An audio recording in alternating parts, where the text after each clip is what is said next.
What is up, POW fam? And my name is Paul Emanuel Abaradas, aka Paul POW, and welcome to round 7 of the post-round analysis of the FIDE Candidates here at Pawn POW, a chess series of Paul POW. So round number 7, the last round of the first half of the candidates, and everything is going well for both the open and the women's section. And for this, we're gonna take a look at another player of the day for round number 7, and surprisingly, it's no longer Javokir Sindarov yet again. That's like the 5th time if Javokir Sindarov would have been the player of the day in the candidates. But this time, the player of the day was given to the Chinese Grandmaster Wei Yi. Yes, that's right, POW fam, the 2025 FIDE World Cup runner-up. Wei Yi was named as player of the day for round number 7, though for Javokir's game on game 7 it ended up as a draw, making it 6 points. So yeah, I'm just pretty excited as it is. So I'm so excited who will take on Gukesh Namaraju. Alright, so no time to waste. This is a 30 move game. Just clearing the throat, and now let's begin. So Andrey Esipenko begins with pawn to e4. Wei Yi goes with e5, knight f3, knight f6. Kind of usual with this on hand, you know. And then d4, the knight takes queen e2. Okay. d5, knight takes e5, bishop e7. f3, knight to d6. Ooh, interesting. Then there goes knight c3. Knight f5. Now this bishop is kind of like blocked or something, you know, kind of like blocked. Then queen goes to f2, castles, bishop f4, f6, knight goes back to d3, knight c6, and this one is still ready for queenside castle for Esipenko. But knight e2 for Esipenko, knight b4, knight takes, bishop takes. Yeah, it's pretty much to avoid this pin, you know, the double attack, the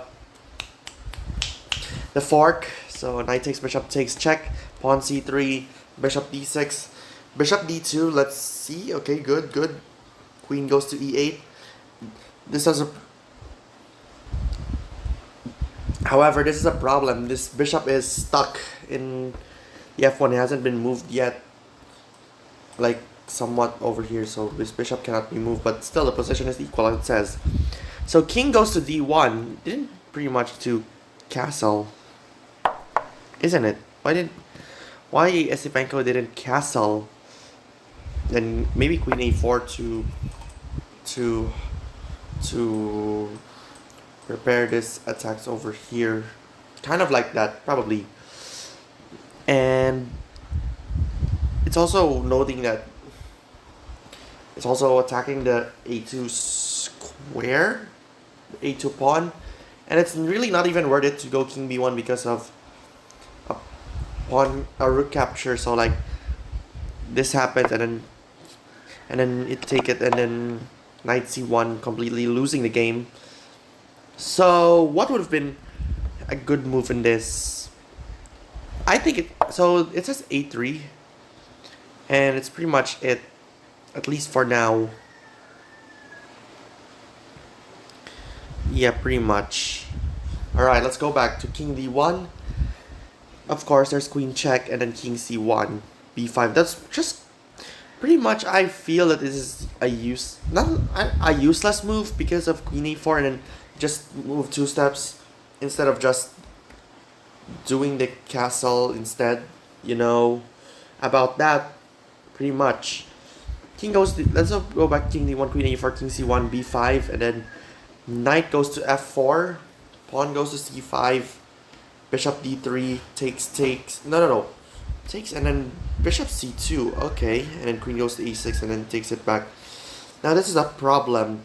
c5 was an attack, and then it takes, and then this file is dangerous for the king in this file. So once it was taken by Once it is taken, like, you know, bishop d3, and if he takes, and then this king is open diagonal, and you know, it's pretty much it. As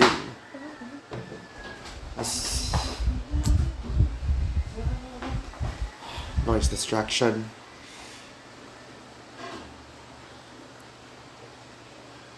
Yeah, I don't have a great room. Anyway, c takes d4,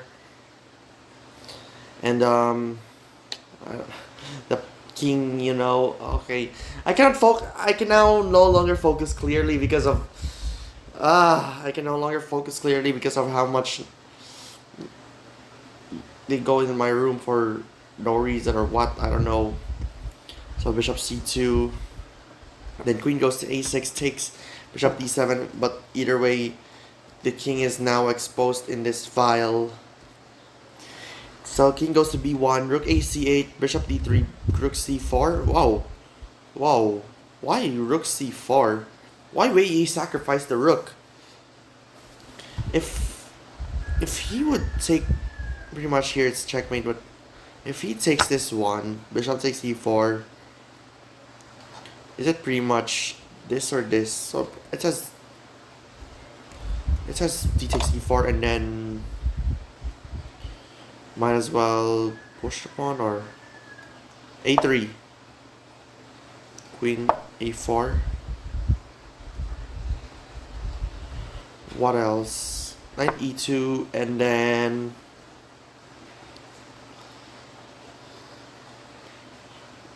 where could we go on?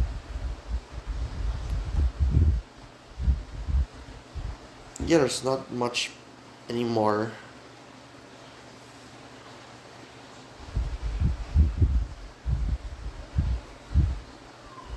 Okay, everything is kind of a bad move for Wei Yi in this position, because all of those moves are all red. I don't understand.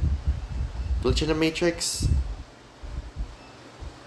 Oh, knight g3. Why knight g3? Takes this and then check. This one and checkmate. Oh, hold on. So with knight e3, knight g3, it ready up for bishop f5 and sacrificing the knight and like forced to move along here. So either way, when this rook moves, there's a checkmate on bishop f5, and if bishop f5,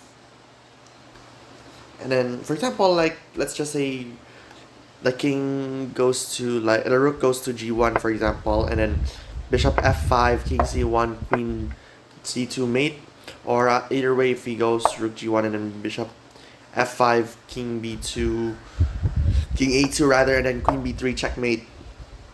There are two ways like those, and that is crazy. Wow.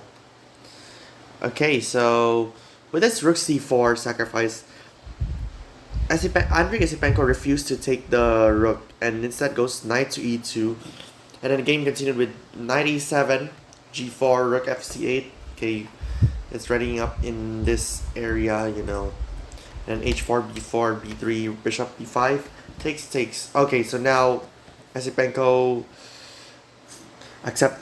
took the rook of Wei Yi. Oh no, we spoiled the ending. Bishop takes, bishop c2, bishop d3. Okay, whoa, bishop c3. Is it out of desperation to do this? Why bishop c3? Is it no longer like king c, could have been king c1. And if king c1 and then rook c2, king d1,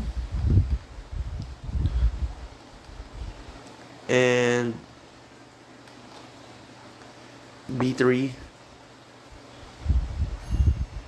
queen e3, and then